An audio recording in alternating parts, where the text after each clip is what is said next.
I never wanted to use my magic again. After my pack exiled me for possessing healing light they deemed too dangerous, I vowed to live quietly in this small forest cottage, alone and forgotten. But on my first night, as I reached beneath my bed for a fallen blanket, candlelight revealed something impossible. A werewolf pup, barely breathing, its silver fur matted with blood. My hands trembled as I knelt on the cold wooden floor. The pup's amber eyes met mine, filled with pain and fading hope. I knew what using my magic would mean.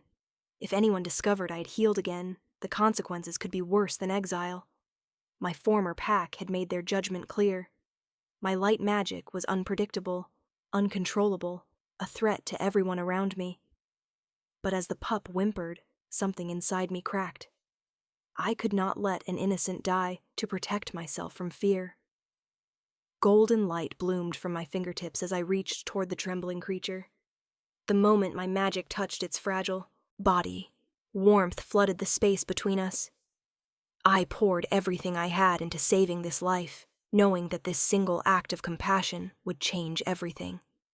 Someone unexpected was coming, and nothing would ever be the same. The cottage still smelled of strangers. Smoke from the hearth clung to the rafters, battling with the sharp tang of fresh-cut pine and damp earth. Wind sighed against the shutters like a restless spirit, testing the hooks, searching for a way in. Exile. The word echoed in my mind as I moved through the single room. A narrow bed pressed against the far wall, a small table, 2 stools, shelves lined with herbs I had brought in a bundle tied to my back. My entire life reduced to what I could carry. "You're safer alone," they had said. They meant we're safer without you. I set the candle stub on the bedside table, the tiny flame throwing long, uncertain shadows across the floorboards. Dangerous, they had called my magic. Unpredictable. I had promised myself that night in the council hall that I would never call the light again. If they wanted me gone, then I would bury the gift that frightened them. The bed creaked when I sat, tired muscles protesting as I unlaced my boots. The candle threw a small pool of gold against the quilt. I shifted, reaching for the wool blanket folded at the foot of the bed. It slipped from my grasp, tumbling to the floor and disappearing into the dark gap beneath the frame. "Of course," I muttered. With a sigh, I slid off the mattress, the floorboards cold against my knees. The candle's flame bent as I lifted it, stretching toward the emptiness under the bed. I lowered my head and peered into the darkness. 2 dull, amber sparks stared back. My breath snagged. Then the shape around the eyes resolved. A small muzzle, a black nose dry and cracked, silver fur clumped and darkened with blood and dirt, tiny paws tucked under a trembling body. A pup, a werewolf pup, no more than a few weeks old, crammed beneath my bed as if the wooden frame could shield it from the entire world. The candle shook in my hand. The pup flinched at the shift of light, a frail whimper escaping its throat. Its sides rose and fell in shallow, ragged jerks, each breath a battle it was losing. "What are you doing here?" My voice came out as a hoarse whisper. No answer, of course, only another weak sound, so small it barely disturbed the heavy air. I should have been angry at whoever had left it here. Instead, what flooded me was colder and sharper than anger. Fear, not of the pup, but of myself. If I touched it, the light would answer. It always did. And if anyone felt that flare, if even a whisper of what I had done reached my former pack, exile might be the kindest punishment they chose next time. I leaned back on my heels, forcing myself to breathe slowly. I could do nothing. Let nature take its course. Close my eyes and pretend I never saw those failing breaths. The pup's gaze followed me, glazed and unfocused, but still trying to hold on. The scent reached me then. Blood, fear, and beneath it all, a trace of milk and warmth. A child's scent. I had held pups like this before, smiled as they tumbled across clinic floors. watched mothers weep with relief after my light-eased fevers and healed broken limbs. The council had praised me once, long before they decided my gift had grown too strong, too strange. "You will bring ruin down on us," my alpha had hissed that last night. "There will be no more of your experiments." The pup shuddered, a thin whine slipping out, and the memory shattered. "Breathe," I whispered, not sure if I spoke to the pup or to myself. Its chest hitched, stilled, hitched again, weaker. My choice narrowed to a blade's edge. If I turned away now, no one would know. I could wrap its little body in a blanket, bury it beneath the pines, and convince myself I had done all I could. But that was a lie, and I had told myself enough of those to last a lifetime. The truth pressed hot behind my eyes as I crawled closer. The pup tried to recoil, and could not. Its eyes fluttered shut, then dragged open again with effort, as if some stubborn piece of its spirit refused to surrender. "I know," I whispered. "I know it hurts." My hand hovered in the air, inches from its matted fur. The light stirred, sensing need, tasting it. Heat curled in my chest like a waking creature. I thought of the council's faces, pale and hard under torchlight. Of the way my alpha's voice had cracked, not with pity but fear, when he pronounced my sentence. Then I looked at the pup. Its breaths were no longer jerks. They were pauses with effort in between, each one slower than the last. I could walk away, or I could be the person I had always been before fear twisted my reflection. My fingers closed the last of the distance. The moment my skin brushed its fur, the light broke free. It surged up my arm in a rush of heat, burning and sweet like sunlight after endless winter. My vision blurred at the edges as the cottage fell away. There was only the pup and the dark knot of pain binding its little body. I pressed my palm more firmly against its side, leaning into the connection. "Stay with me," I murmured. "Please." Golden brightness flooded from my chest, down my arm, into the pup. I felt torn flesh knitting, ribs realigning, bruised lungs drawing in air more smoothly. Bones sang under my touch, vibrating with the echo of life returning. The effort ripped through me like a storm, tugging at every thread of strength I had left. Memories flickered in the light. Not mine, but the pup's. A larger shape snarling above it. Cold mud, running feet, a desperate scramble into the nearest shelter. "Safe," I whispered, though my voice shook. "You're safe." The world narrowed further, edges dimming. My heart hammered once, twice, then slowed as the light demanded more. I gave it freely, pouring grief, anger, and all the love I had tried so hard to bury into that tiny, trembling frame. Tears slid down my cheeks, falling onto the floorboards in silent drops. "Just a little more," I begged. Then, beneath my hand, something changed. The frantic flutter of the pup's heartbeat steadied.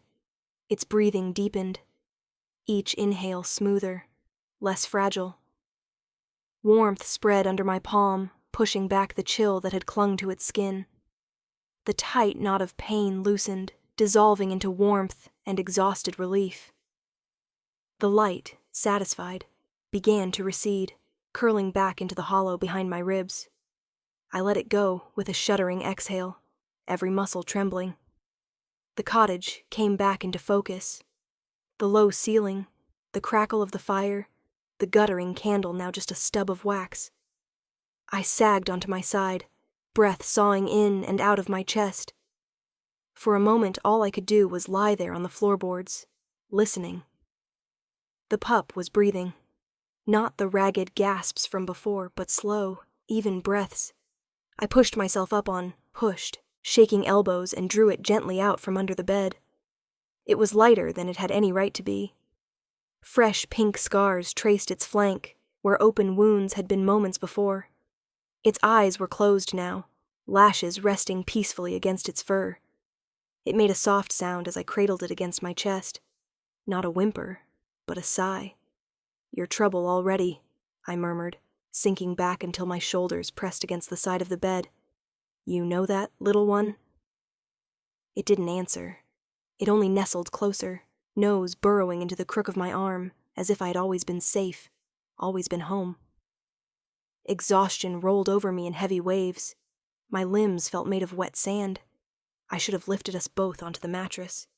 Should have thought of what would happen when dawn came and someone realized I had broken my vow.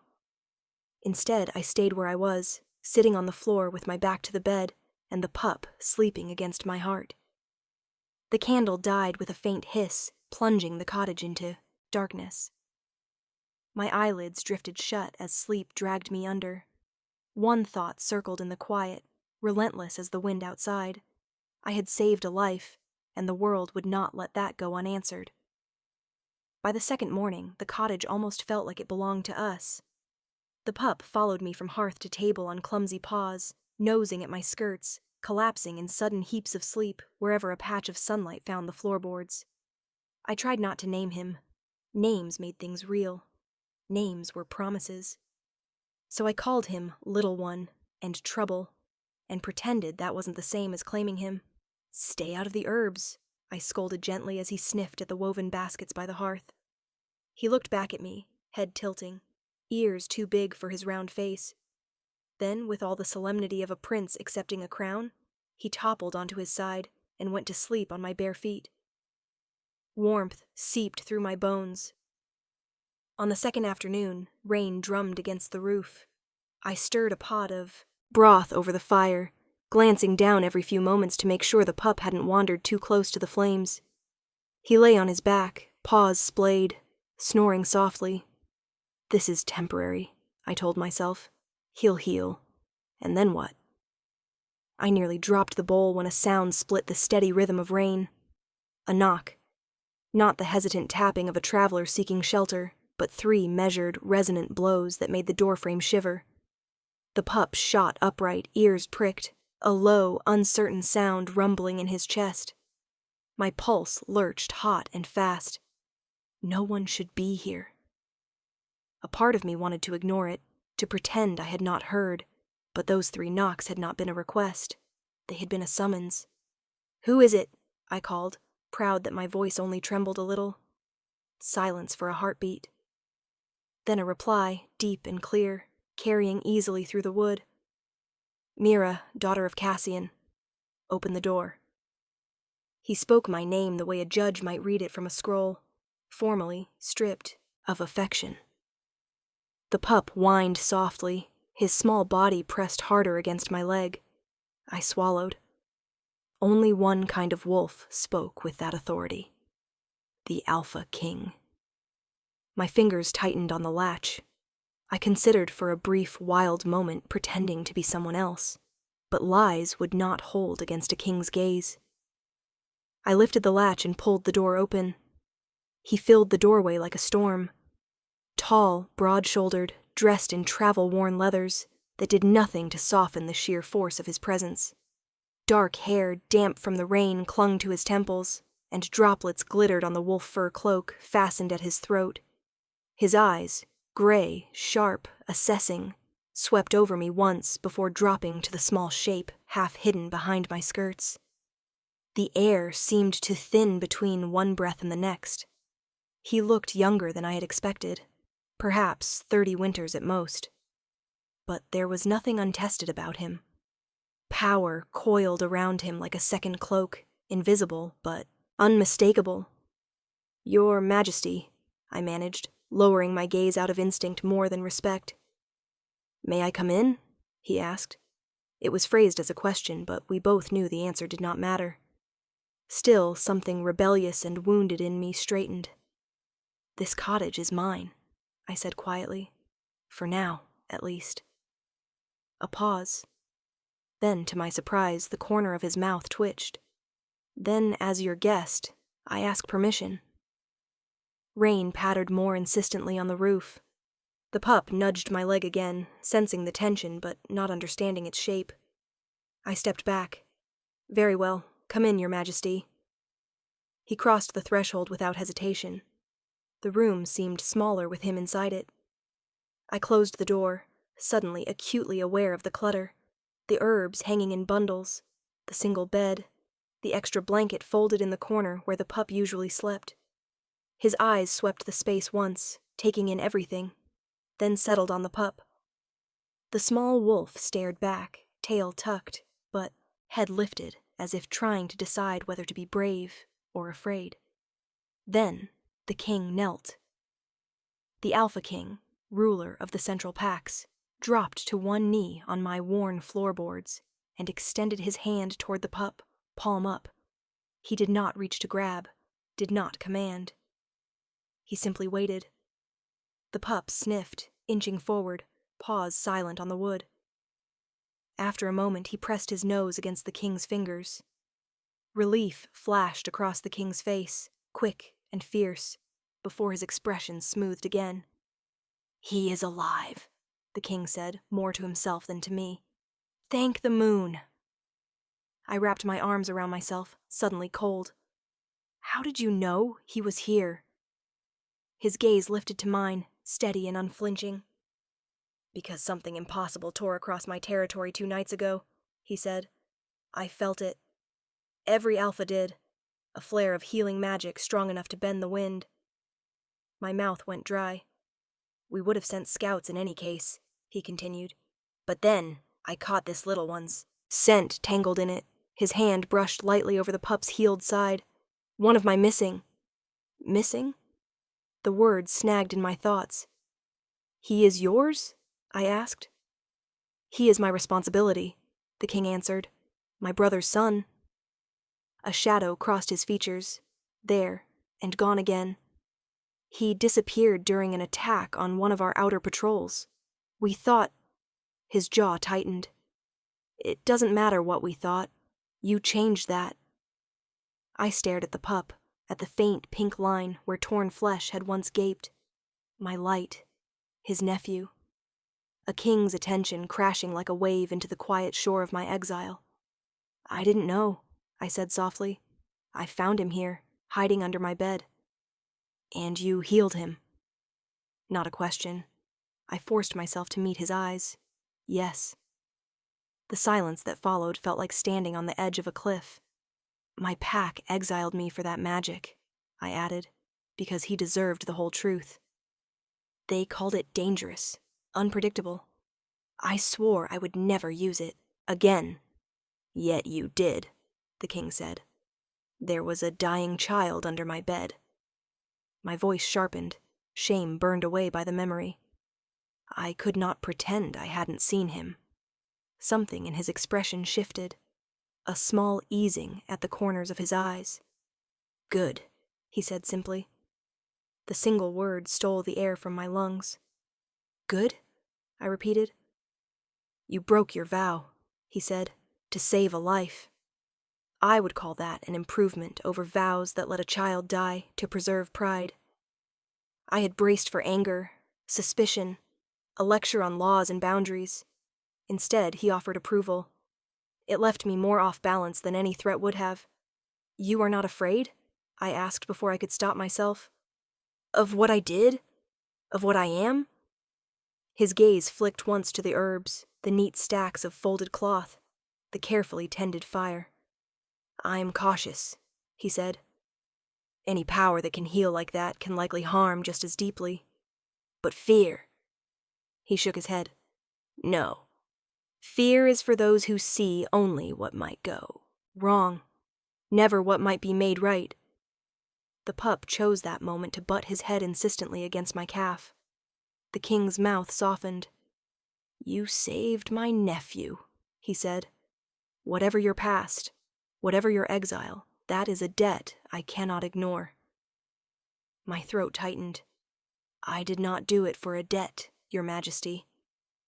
"I know," his voice lowered, gentler, "which is why it matters." He rose smoothly to his feet, gathering the pup into his arms with surprising ease.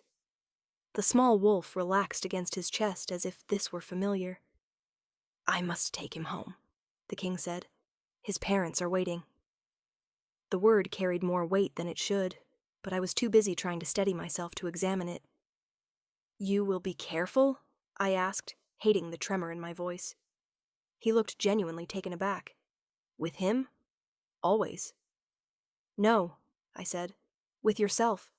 Whoever hurt him may try again. For the first time, something like real warmth lit his eyes. You worry for a king you've known for less than an hour?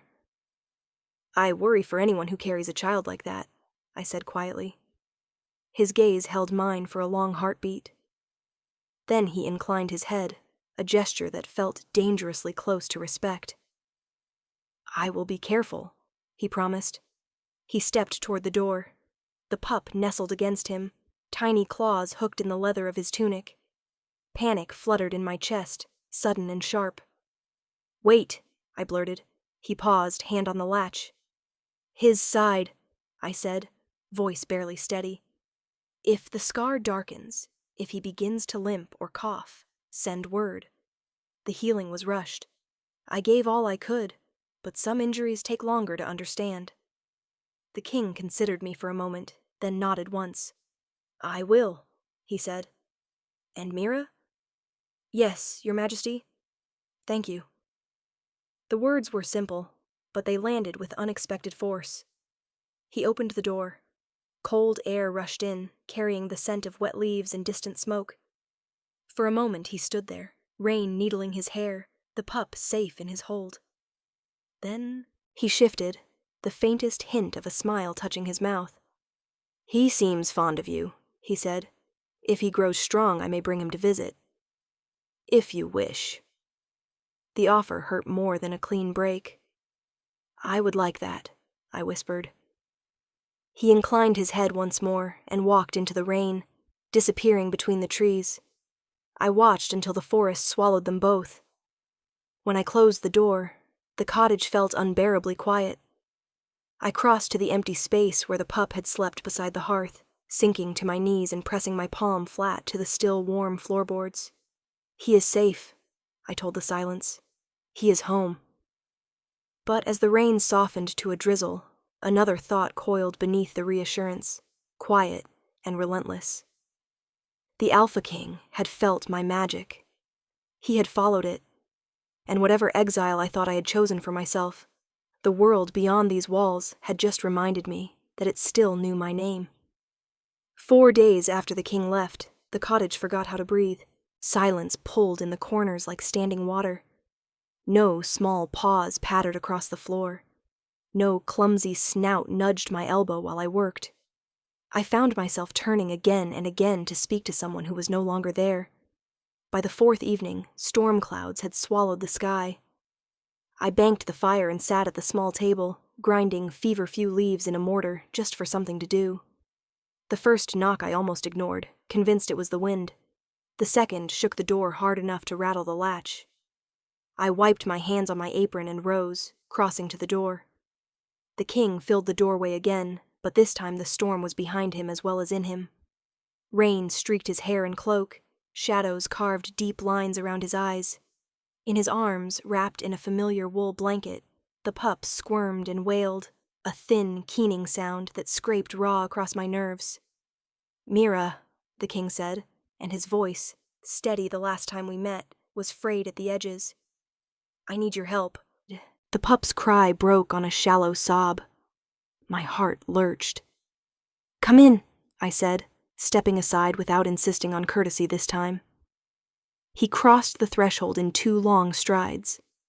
The moment the door closed behind him, the pup's nose lifted, frantic, scenting the air. The sound it made shifted from a wild wail to something smaller, questioning. It's all right, I murmured. The king's gaze flicked to my face, then back to the wriggling bundle. He hasn't been, he said quietly. Not truly.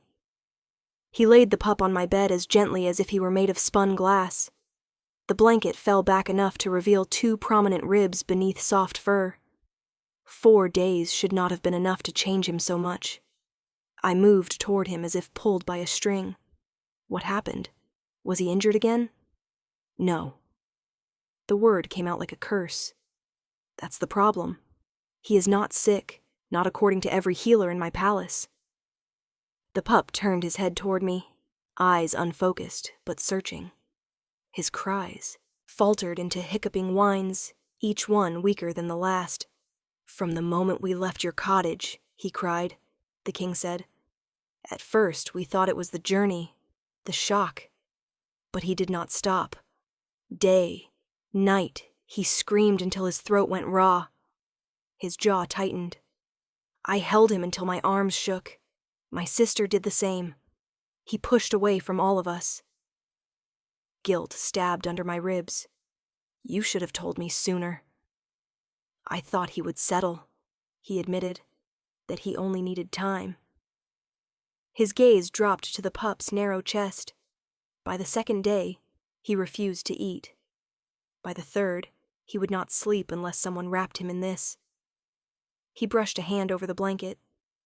My blanket, the one I had grabbed off the bed to shield him while he lay on the cold floor, light pouring through him.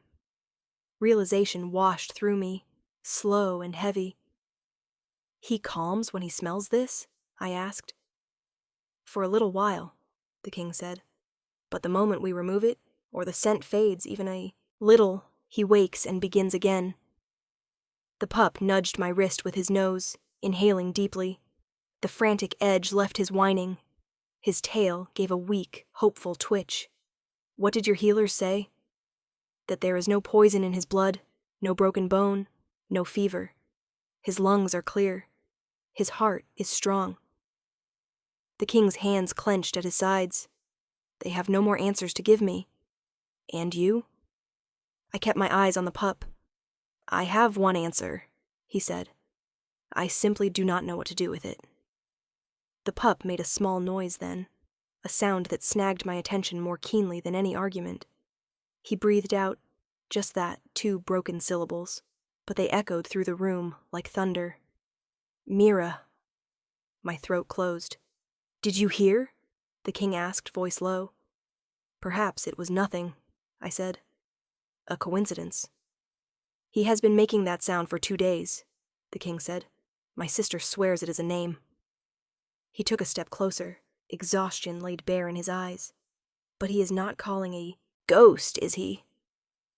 The pup head-butted my hand again, impatient.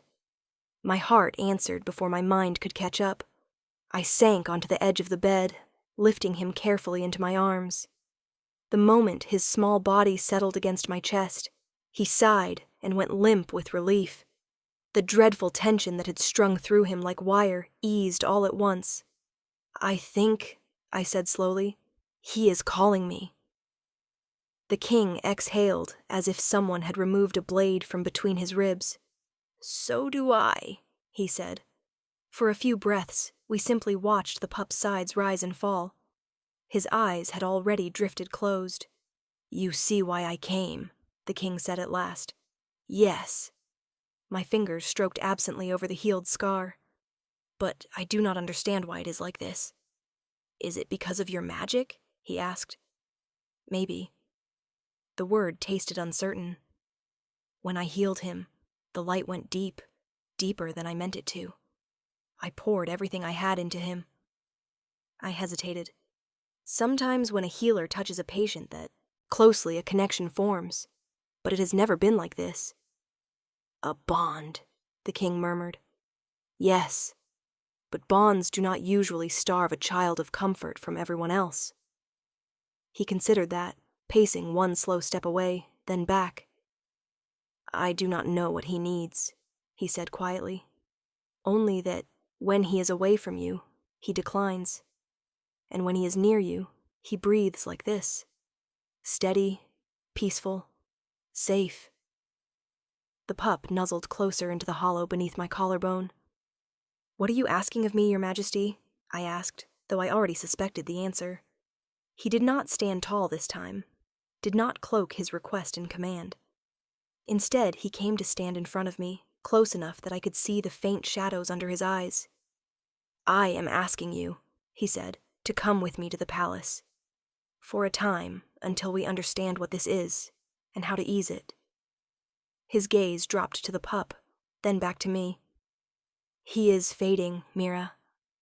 Not because he is sick, but because something in him has decided he cannot live without you." My first instinct was to recoil. Palace, courts, counselors whose opinions could shape lives. I imagined their faces when they learned who I was.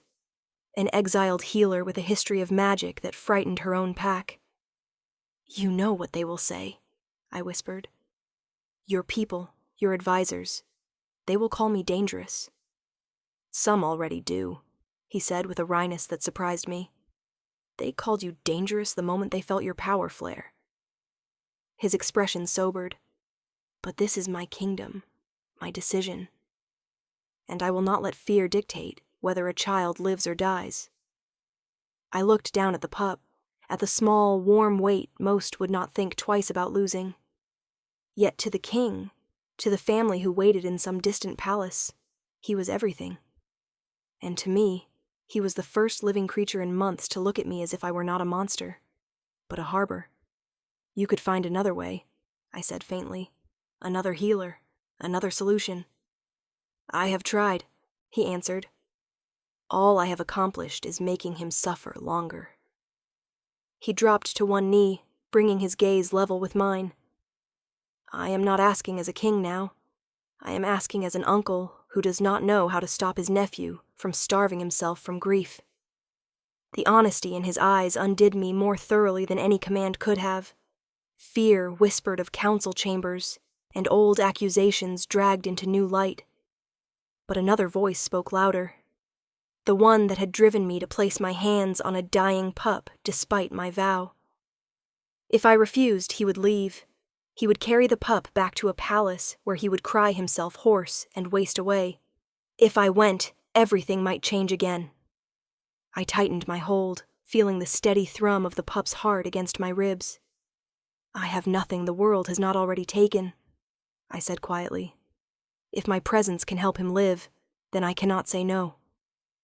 Relief crashed over the king's features, raw and unmasked. "Thank you," he said, and the words shook. "You will not be alone there. I give you my word." Promises from kings were dangerous things. Yet something in his tone, some blend of steel and gentleness, made me believe he would break himself against his own walls before breaking that vow. "When do we leave?" I asked. "As soon as you are ready," he replied. "Every hour matters." I looked around the cottage, my few bundles of herbs, the bed that still held the indent of my solitary sleep. It had never truly become home. Not the way 4 days with a pup had. "I will need only a little time," I said. "Some herbs, clothes, bandages. The rest can wait." He rose, inclining his head in acknowledgement. "I will see to the horses."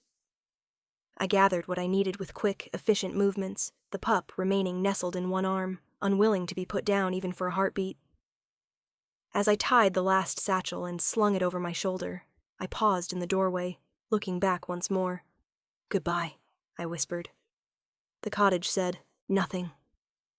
I stepped out into the rain, the pup's fur soaking up the droplets, his nose tucked under my chin. The king helped me onto the horse as if I were something breakable he refused to see shattered. When he mounted his own, our gazes met over the space between us. "Are you ready?" he asked. "No," I said honestly. "But I am coming anyway." A small smile ghosted across his lips. "That will be enough." We rode out together, leaving the cottage behind. The pup dozed against my heart, breath steady, as if he had finally made his choice. And without quite meaning to, I had made mine. The palace rose out of the mist like something from an old prayer. Stone towers crowned with banners, high walls slick with rain, torchlight burning in golden veins along the battlements.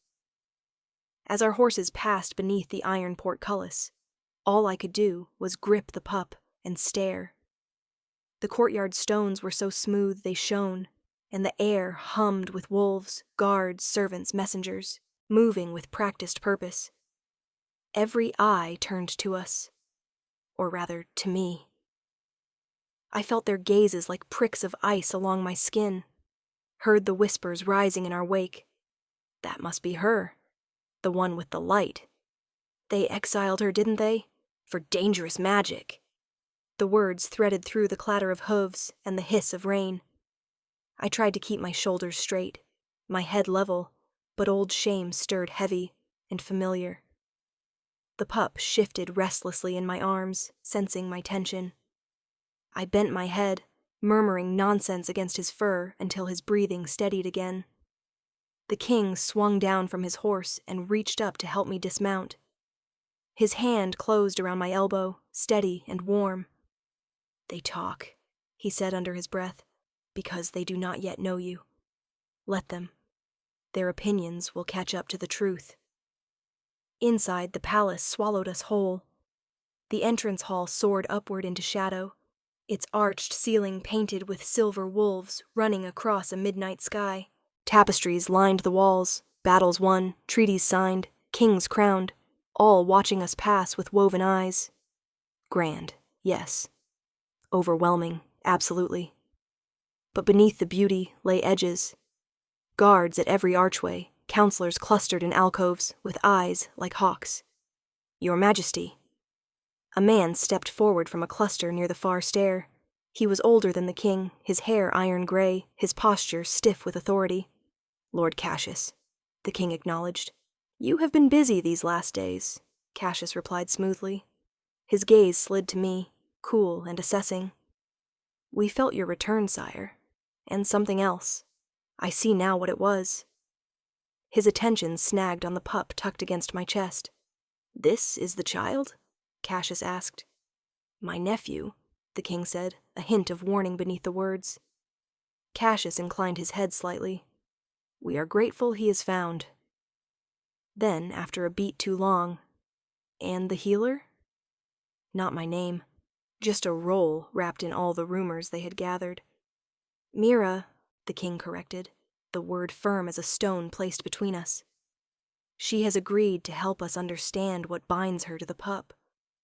"Of course," Cassius's politeness thinned at the edges.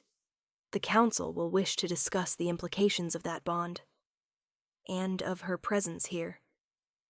"Later," the king said. "For now, she and the child need rest."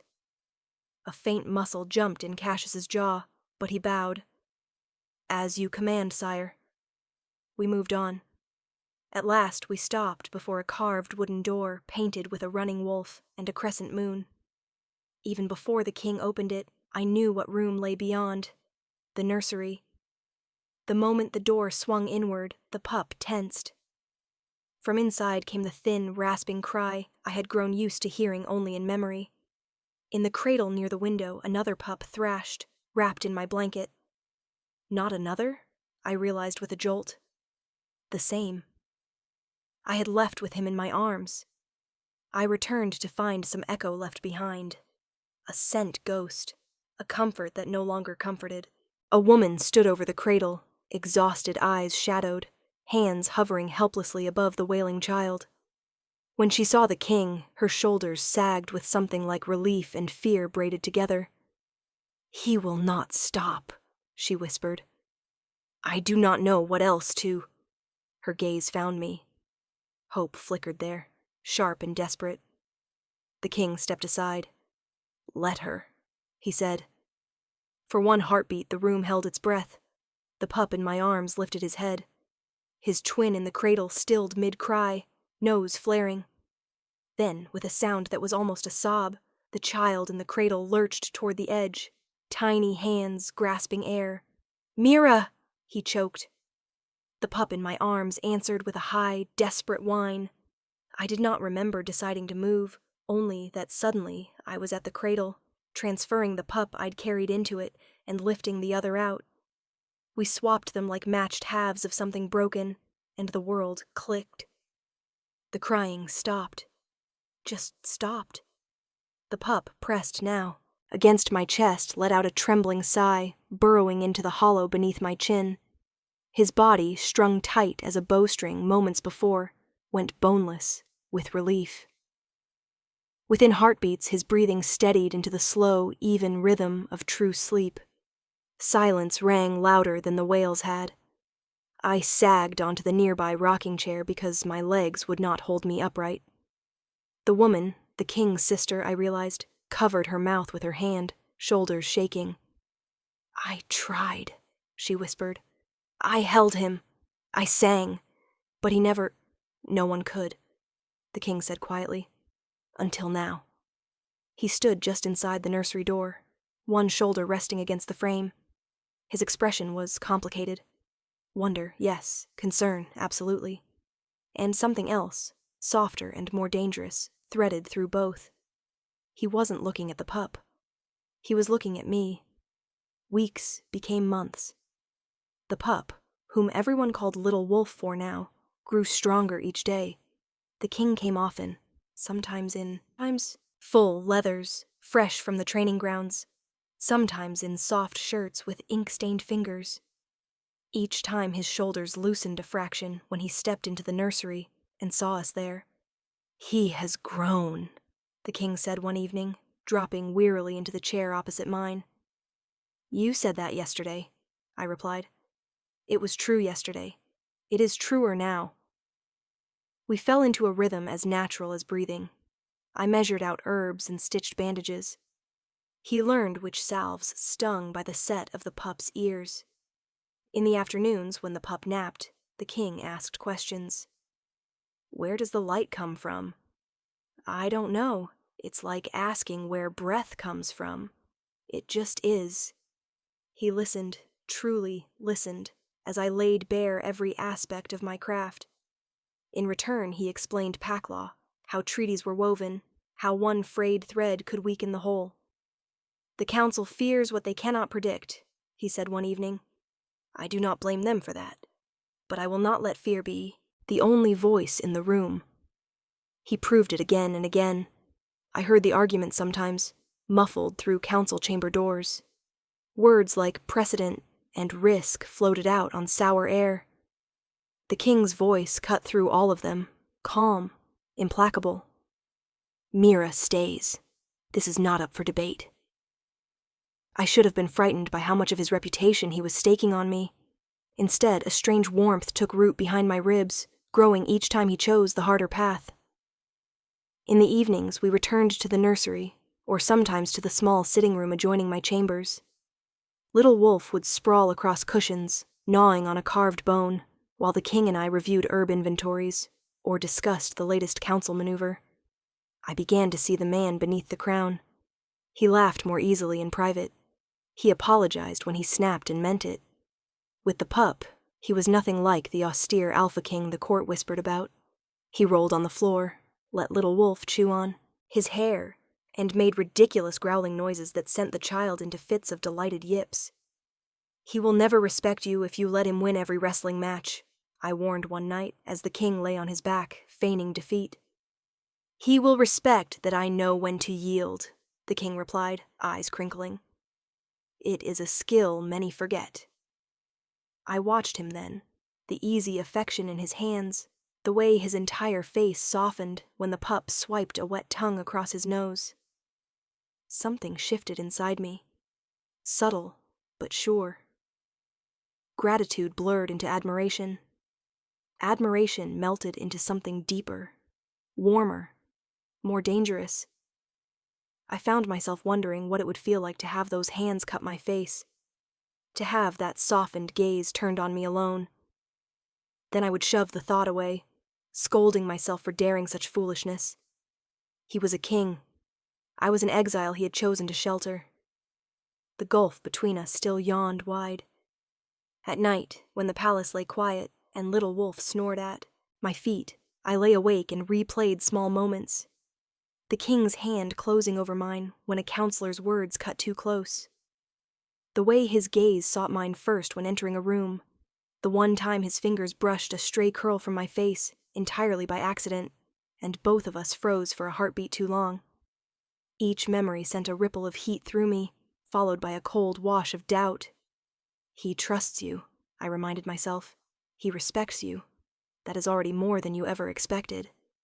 Wanting more felt greedy, unfair, dangerous. So I held that longing where I held the light, in the quiet hollow behind my ribs, where it could burn without consuming. Yet sometimes when the pup had finally collapsed between us in a tangle of limbs, and the fire cast soft gold over the king's profile, I caught an echo of my own conflict in his eyes. a question he was not yet willing to ask aloud. We were growing closer, step by cautious step, word by carefully chosen word. I told myself that when the day came that the pup no longer needed me, I would leave with Grace. I did not yet know that Grace has little to do with love, and even less with the choices fate was quietly arranging for us both. The summons arrived at dawn, tucked beneath my breakfast cup like a snake under a stone. By order of the High Council, it read, "The healer Mira is requested to attend a formal inquiry regarding her continued presence within the royal palace." Little Wolf nosed the parchment, sneezed, and trotted off with a chunk of bread in his mouth, blissfully unconcerned. The king found me in the nursery, the summons still folded in my hand. His eyes flicked to the seal, then to my face. "They didn't even wait for the ink to dry," he muttered. "You knew this was coming," I said. "I did." He took the parchment, barely glancing at the words before tearing it cleanly in two. "But they do not summon you. I do. And I asked you here long before they found the courage to put quill to paper." "That courage now has teeth," I replied quietly. "If I refuse to attend, they will say I have something to hide." His jaw worked, anger flickering behind his eyes. Then he exhaled. "Very well. Then we go together." The council chamber was built to make wolves feel small. High ceilings arched overhead, painted with snarling wolves and blood-red moons. The long stone table curved in a half-circle, council members seated like judges at some ancient trial. Whispers rippled through the room as the king and I entered side by side.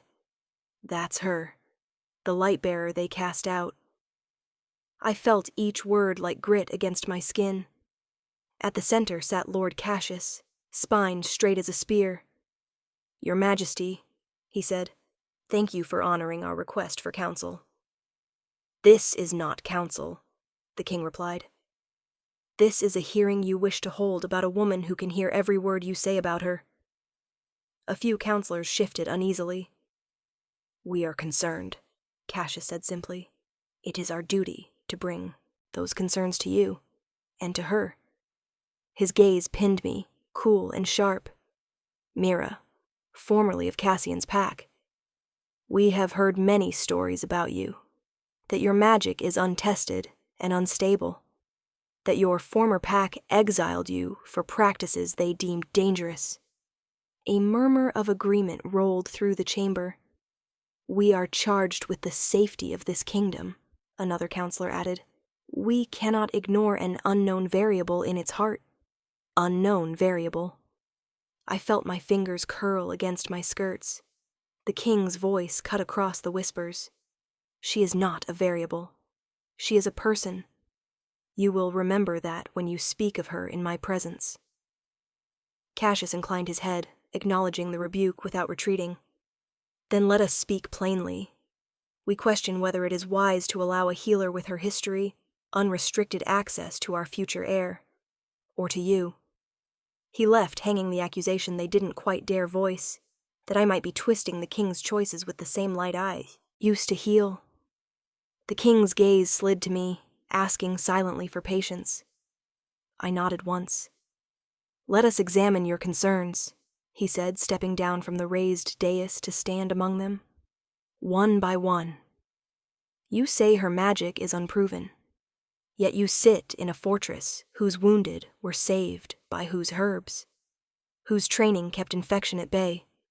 Silence. "As for her exile," the king went on, "we have only one side of that tale, the side of those who cast her out. I have heard the other. A healer begged to perform a miracle, punished when she succeeded too well." He gestured to the chamber doors. "If you doubt her skill, ask the farmers whose sick children now run through the fields because she chose to treat them. Ask the stable master whose mare would have died foaling if not for her light. They are here." I turned, startled, to see faces I recognized in the gallery above. A farmer couple, the stable master, two guards whose shattered ribs I had mended. "I called for character, witnesses," the king said. "Not from courts or councils, but from those whose lives have changed because she was here. Do you wish to hear them?" One by one they spoke. She didn't ask whose pack I'd been born into. Only what hurt. My daughter had been sick for weeks. Our own healer did what he could, but the fever wouldn't break. Mira sat up all night with her, and by morning, the fever was gone. Their words tightened my throat. When their testimonies faded, Cassius folded his hands. No one disputes she has been useful, but usefulness is not the same as safety. You cannot deny that the bond between her and your nephew is unprecedented. She hasn't left, the king said, and she won't until he no longer needs her. That is her choice, not mine. His gaze swept the table. You fear that I am compromised by gratitude. Let me be very clear. I have weighed it. I have considered every argument you made before you found the courage to speak them aloud. He took a step closer. And still I say this. Sending her away would be the greater danger. How? Another counselor demanded. If we cast out a healer who saved our heir, what message does that send to the packs? That we value fear over loyalty. That anyone who shows unusual strength will be punished, not guided. No one answered. And there is this, the king added. My nephew lives. He laughs. He will grow because she chose to break a vow that never should have been required of her. Any kingdom that cannot find room in its heart for that miracle is not one I wish to rule. A flush crept up Cassius's neck. You place great weight on one woman, he said. I place great weight on my own judgment, the king corrected, which, as you seem to require reminding, is what you are here to advise, not to replace. The words fell like stones into still water. If you say she stays, Cassius said carefully, we will obey. Mira stays, the king said. She will continue to care for my nephew and assist. Our healers, any who attempt to harass or isolate her, will answer to me directly. Are we clear? One by one, the counselors nodded. Then this hearing is over, the king concluded. He turned, his eyes finding mine at last. In them, I saw no hint of regret, only a question. Are you all right? I managed to nod. As we stepped out of the chamber together, little Wolf barreled into my legs, whining in relief. I scooped him up, pressing my face into his fur to hide the wetness in my eyes. Over his head, the king's fingers brushed my elbow, a brief touch steadying. Thank you, I whispered. His mouth curved. You're the one who keeps saving lives. I am only catching up. For the first time in a long time, I did not feel like something merely tolerated. I felt claimed, not as property, not as obligation, but as someone worth standing up for. The palace gardens were quieter than the halls. Crickets sang in the hedges. Water whispered over stone in the nearest fountain. I walked between rows of night-blooming flowers and tried to unknot the tangle in my chest. The hearing had ended hours ago, yet my pulse still echoed with every word. Dangerous, exile, unknown. And then the king's voice, calm and unshakable. Mira stays. I sank onto a stone bench beneath an arch of climbing roses. The more I replayed it, the more one truth settled like a stone in my stomach. I could not let him keep paying that price. You look like you're planning an escape. His voice came from the shadows, wry and gentle. I jumped, spinning on the bench. The king stepped into the moonlight, hands empty, expression unreadable. I didn't hear you, I said foolishly. That was the idea. He stopped a few paces away.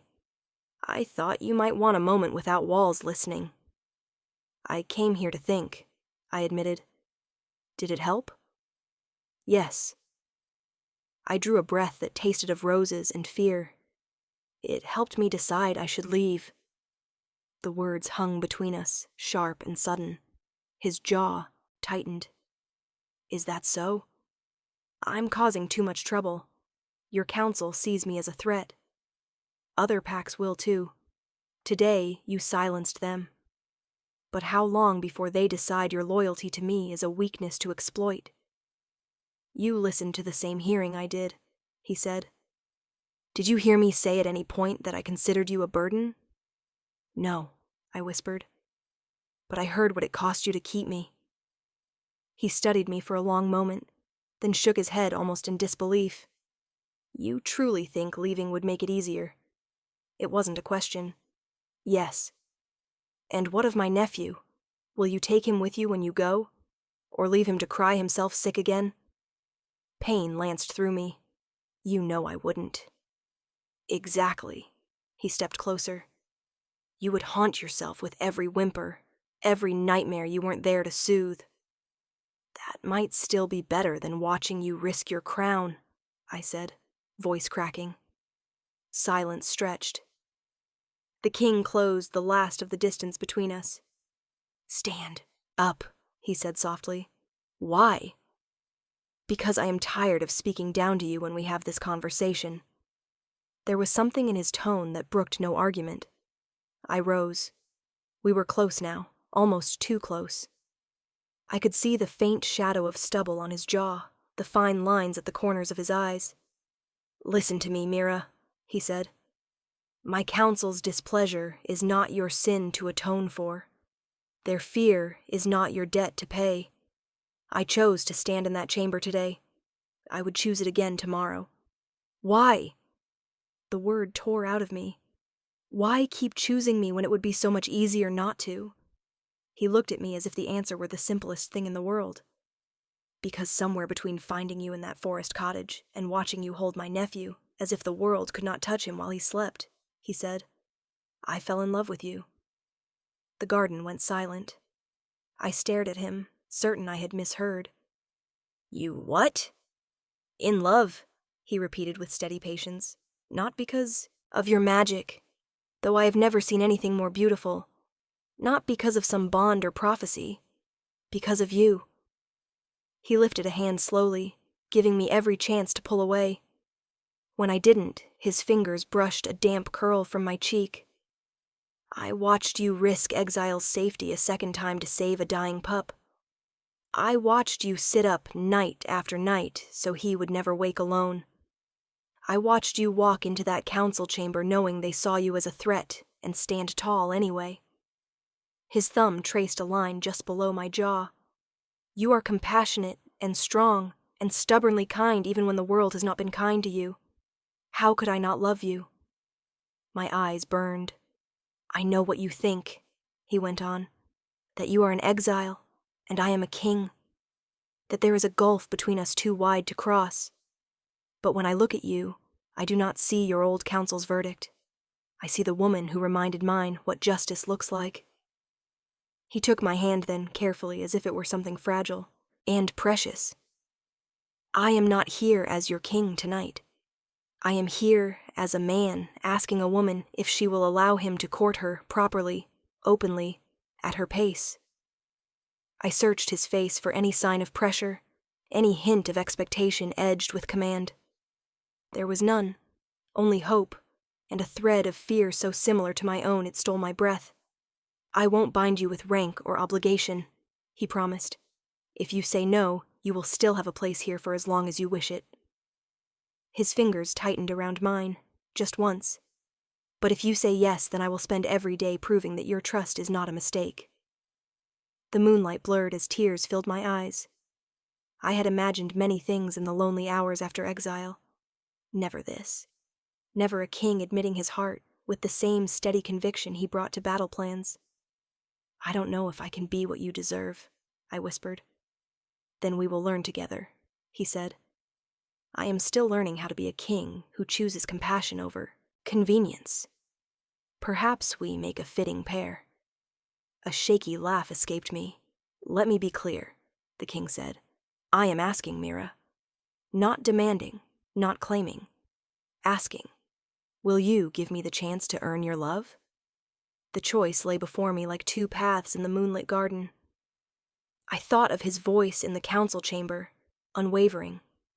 Of his hands cradling his nephew.